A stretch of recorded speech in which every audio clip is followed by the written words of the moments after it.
मौलाना फजल रहमान और इमरान खान के दरमियान जो एक पर्व थी वो अब जो है वो पिघलती जा रही है। और गुज़श्ता रात तहरीक इंसाफ और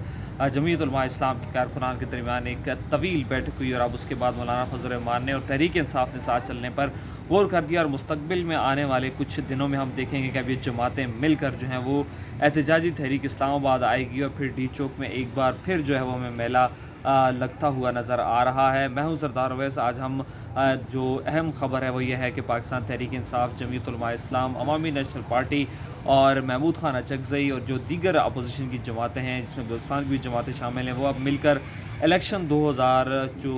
हुआ अभी आम इंतखाबात का इलेक्शन 2024 इसके ख़िलाफ़ जो है वो एक तहरीक शुरू की हुई थी, उसे अब जो है वो अब मुकम्मल तौर पर हतमी शक्ल दे चुके हैं। तो गुज़श्ता रात की मुलाकात का मैं अहवाल बताता चलूँ तो असद कैसर और उनके साथ जो उमर अयूब खान थे और जो तहरीक इंसाफ के बाकी सीनियर लीडरशिप थी वो मौलाना फजल रहमान के घर एम्बेसी रोड गए। वहाँ पर एक तवील बैठक हुई जिसमें मौलाना फजल रहमान ने 2-3 शराइत रखी। एक तो उन्होंने कहा कि जो लोग मेरे साथ मुज़ाकराती कमेटी में शामिल होंगे या इस तहरीक में शामिल होंगे उनके पास फ्री मैंडेट होना चाहिए, उनके पास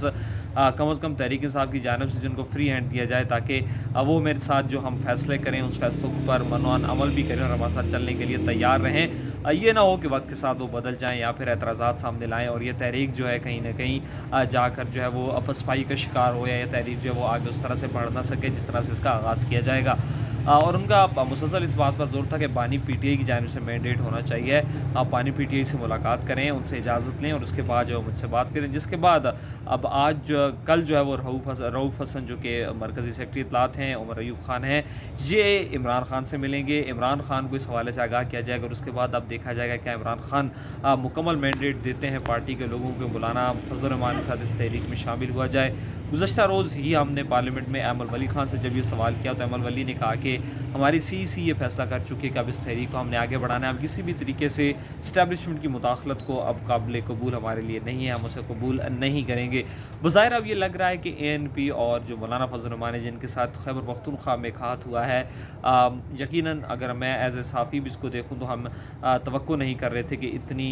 जो है वो बदतरीन शिकस्त होगी जमीयत उलमा इस्लाम को और अहमद वली की जमात अवामी नेशनल पार्टी को, चूँकि ये दोनों वो जमातें हैं जो कि सूबे में बरसर इक़्तिदार रह चुकी हैं। और अब एक ऐसा मोड़ आया 2024 में कि जहाँ अवामी नेशनल पार्टी का एक भी मेंबर सूबाई असम्बली इस वक्त पख्तूनख्वा असम्बली के ऐवान में नहीं है। वो हुकूमत जिसने 5 साल सुपर हुकूमत की, इसके वफाकी सूबाई वज़रा रहे, वफाक में इनके वज़रा रहे, लेकिन इस दफ़ा ऐवान में उनका एक मेंबर भी नहीं है। इसी तरह JUI को देखें तो उनके भी 5 से 7 मेंबर हैं जो कि न होने के बराबर हैं। तो ज़ाहिर है अब उन्होंने जो फैसला खुद तहरीक का आगाज़ किया था, मौलाना फजल रहमान जलसे भी कर चुके हैं। अब ये जो हफ्ता ये बढ़ा है मैं इसमें जो है वो अवामी नेशनल पार्टी, मौलाना फजल रहमान, महमूद खान अचकज़ई, तहरीक इंसाफ, सुन्नी इत्तेहाद कौंसल, मजलिस वहदतुल मुस्लिमीन, इसी तरह जो बलूचिस्तान के अख्तर जान मैंगल हैं उनकी पार्टी है, ये जो चंद जमातें हैं अपोजिशन की, ये बैठ कर आप जो है अगर किसी हतमी जो है फैसले पर पहुँच जाती हैं जहाँ इन्होंने ये फैसला करना है कि मिलकर एक लॉन्ग मार्च किया जाए या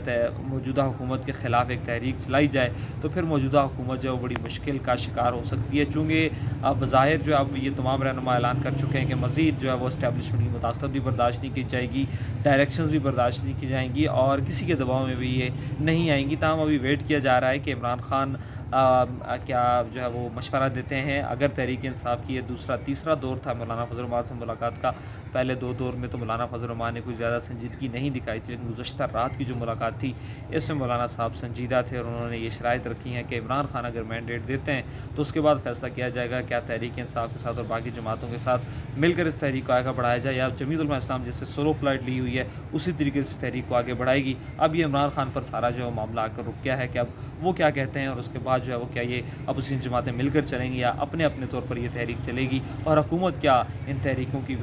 नतीजे में जा पाएगी या कंटिन्यू करेगी, अपने 5 साल मुकम्मल करेगी। मुझे दीजिए इजाज़त, अल्लाह ने के बाद।